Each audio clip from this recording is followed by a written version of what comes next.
Franco showed me this videotape of this Japanese UWF, and there was these two guys on there. I remember the names. It was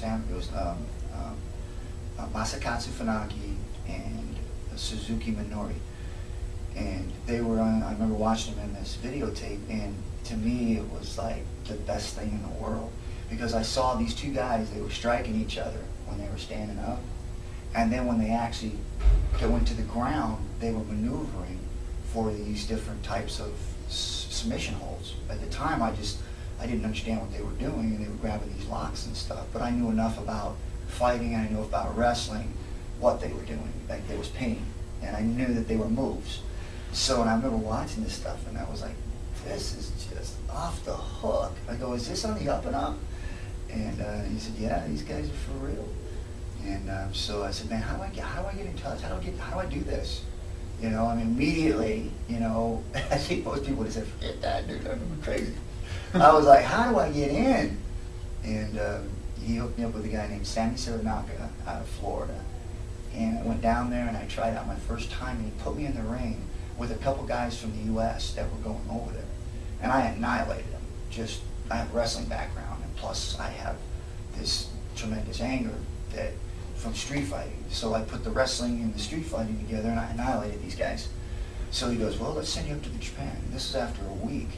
So he sent me up to Japan, and that's where I met Funaki Suzuki and Funaki, these guys I saw on the tape.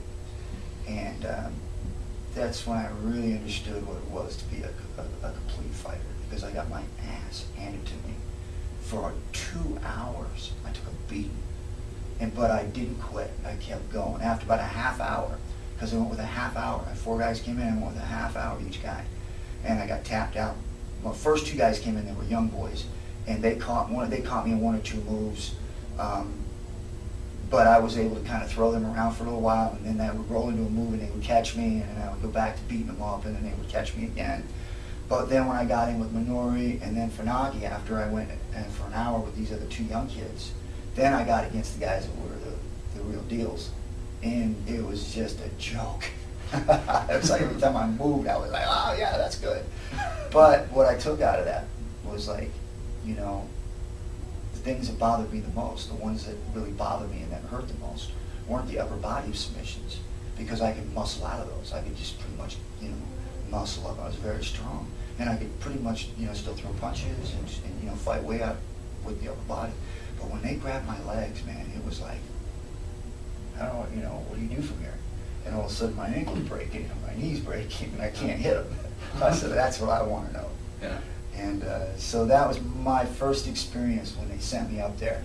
And I actually rolled with those guys. And then I got beat up for almost 2 hours. But it was enjoyable. It wasn't like I was getting beat up and it was miserable.